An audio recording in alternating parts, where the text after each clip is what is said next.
Welcome back here at the Hall of History. We're going to look at global imperialism, and kind of our tagline here is "The sun never sets on the British Empire." And hopefully, the next couple of days we'll do a little activity to show why that is an appropriate saying. Most of the European imperialism really occurred in the continent of Africa. As you can see from this map, that the continent of Africa was really split up between the French, the British, Portuguese are in here, German are in here,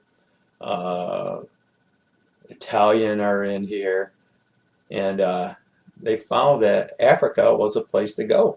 And they could split this country up, and hopefully, really for a lot of different reasons, which we'll look at on the next slide.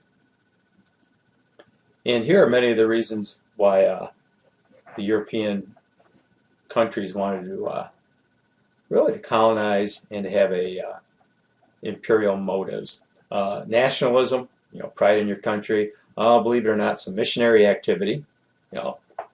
Christianity wanted to spread through the continent of Africa. Definitely military and naval bases, places to dump unwanted or excess population, and kind of going hand in hand with that was the social and the economic opportunities that a new land in Africa would enable people to do. Humanitarian reasons. People went there to help the Africans. A big one was European racism. At this time, social Darwinism, survival of the fittest, was in full swing. And in the Caucasian race, it was a white man's burden to bring civilization to the black man. And this definitely was what took place in Africa. The Industrial Revolution, you needed more markets for your goods, and also you needed more raw materials. There's always a couple of British explorers. One was Dr. David Livingstone, and he was looking for the beginning of the Nile was lost for several years during this time period, the turn of the century. And Henry Morton Stanley happened to run into him looking for him, and his famous line was, "Dr. Livingstone, I presume." And Henry Morton Stanley was an American reporter. Here are the African explorations. Lake Tanganyika is down here where people wanted to find the beginning of the Nile, which flowed towards the Mediterranean. And you can see a lot of different explorations during, especially during the later half of the 19th century.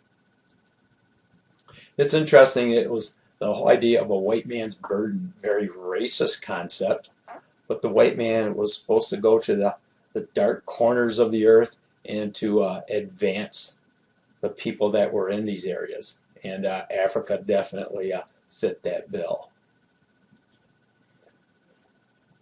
In South Africa, you had the Afrikaners, and the British tried to take this area over. And one, they had to fight the native population, the Zulus, and hopefully we'll look at a little bit of a film clip of Rorke's Drift a little bit later. One of the more famous battles of the Anglo-Zulu War. South Africa is this area down here, and you had the Boer population that were already here, and the British tried to take that over. You may have, South Africa has been in the news last few years with Nelson Mandela and trying to become a free state, not under so much the influence of the Boers. the Boer War between the British and the white natives that were there, and this lasted a year or so. The battle for South Africa. And one thing interesting about South Africa is the diamond mines. These kimberlites, these are areas of volcanic necks that contain raw diamonds, gem quality.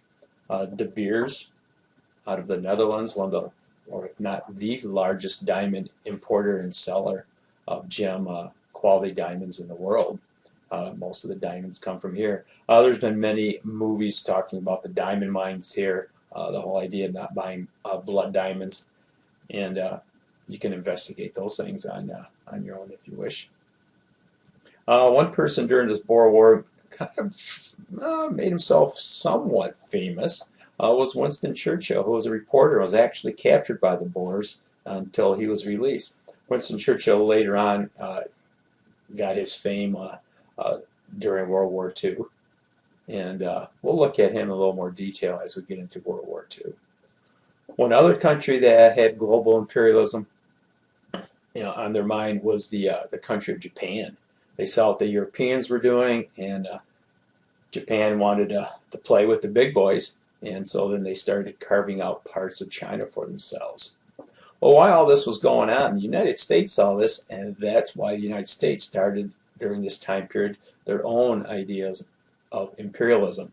In our next video, next 3 or 4 videos / lectures, we're going to look at the whole idea of American imperialism.